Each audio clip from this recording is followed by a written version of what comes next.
Waalaikumsalam. Selamat pagi semuanya. Pagi Bu. Apa kabarnya? Alhamdulillah Bu, baik. Alhamdulillah.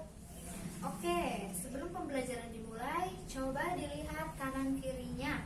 Apakah masih ada sampah atau tidak? Kalau misalkan masih ada sampah, coba diambil lalu dibuang pada tempatnya ya. Iya Bu. Sudah? Sudah Bu. Tidak ada Bu. Oke. Sebelum pembelajaran dimulai, alangkah baiknya kita membaca doa terlebih dahulu. Membaca doa mulai.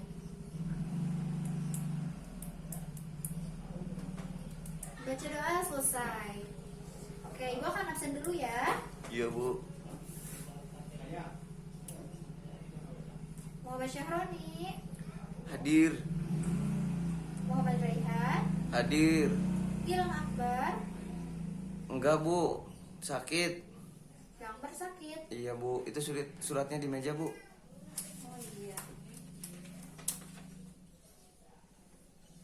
Oke, semoga Gilang Akbar segera diberikan kesehatan ya. Iya Bu. Agar dapat kembali melakukan pembelajaran seperti biasanya. Amin. Isrina Kumardanti, Hadir. Aisyah, Izin Bu. izin. Iya Bu. Kemana? Bilangnya sih saudaranya ada hajatan Bu. Oh, oke. Talita Reihana Soleh, Hadir. Tri Alyana Villa, Hadir. Ratu Tasya Tazkia. Hadir. Oke, berarti yang tidak hadir hanya Gilang Akbar dan Aisyah ya. Iya Bu. Oke. Pembelajaran kali ini yaitu mengenai rantai makanan dan jaring-jaring makanan. Nah, pada pembelajaran kali ini memiliki tujuan agar siswa mampu menjelaskan apa itu yang disebut dengan rantai makanan dan jaring-jaring makanan. Coba ada yang tahu apakah yang disebut dengan rantai makanan? Oke, jadi rantai makanan itu merupakan peristiwa makan dan dimakannya suatu makhluk hidup dengan urutan yang tertentu. Nah, di dalam rantai makanan ini memiliki beberapa makhluk hidup yang sangat berperan penting. Nah, di antaranya sebagai produsen, konsumen, dan dekomposer atau disebut juga sebagai pengurai. Nah, contoh di dalam rantai makanan itu yang pertama ada rumput,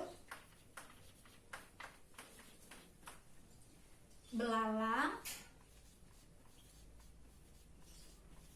katak, ular, elang, dan juga ada jamur atau fungi. Nah, jadi ini merupakan contoh dari rantai makanan, di mana rumput ini merupakan konsumen. Bukan, rumput ini merupakan produsen ya. Nah, jadi si rumput ini dimakan oleh belalang. Belalang ini sebagai konsumen tingkat pertama. Dan belalang akan dimakan oleh katak. Katak ini merupakan konsumen tingkat kedua. Kemudian katak akan dimakan oleh ular sebagai produsen, sebagai konsumen tingkat ketiga. Kemudian ular akan dimakan oleh elang. Elang ini sebagai konsumen tingkat keempat. Nah, lalu elang ini akan mati, kemudian akan diurai oleh jamur atau fungi. Nah, jadi di sini tuh jamur sebagai dekomposer atau sebagai bahan pengurainya ya. Nah, kemudian sisa dari elang ini akan diserap oleh tumbuhan. Seperti itu.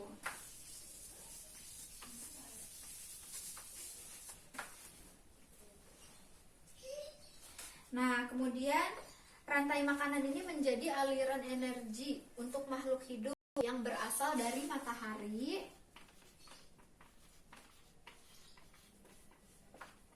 Nah, kemudian matahari ini yang diubah oleh organisme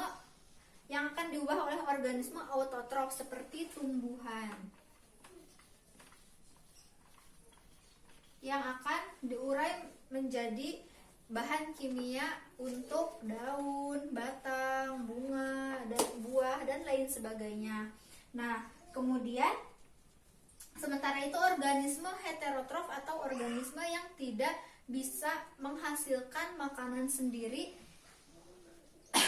dan dia akan memperoleh energi dengan memakan organisme autotrof seperti hewan.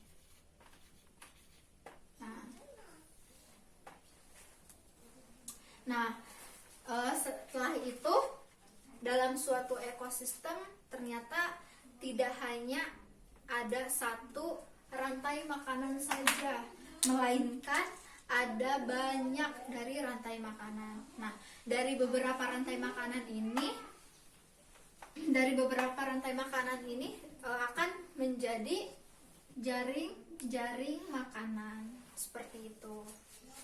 Oke, materinya sampai sini saja ya. Ibu akan memberikan tugas, tapi kelompok ya. Coba kalian bagi menjadi 3 kelompok terlebih dahulu ya.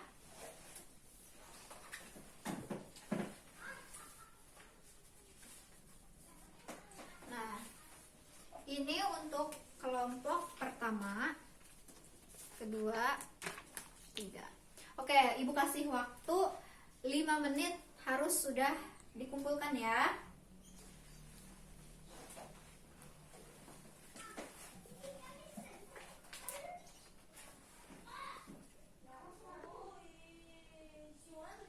Sudah? Sudah, Bu. Oh, kelompok 3 belum ya? Oke, sedikit lagi. Sudah, Ibu beri waktu 2 menit lagi ya.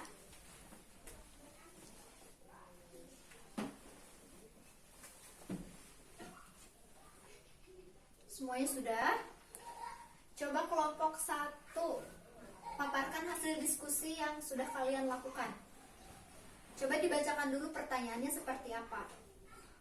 Bu, jadi gini Bu, di sini kan tertulis pertanyaannya, apakah bila mana salah satu dari rantai makanan, hewan dari rantai makanan itu ada yang punah atau mati, apakah pengaruhnya? Dan saya sudah menemukan jawabannya Bu dari kelompok 1.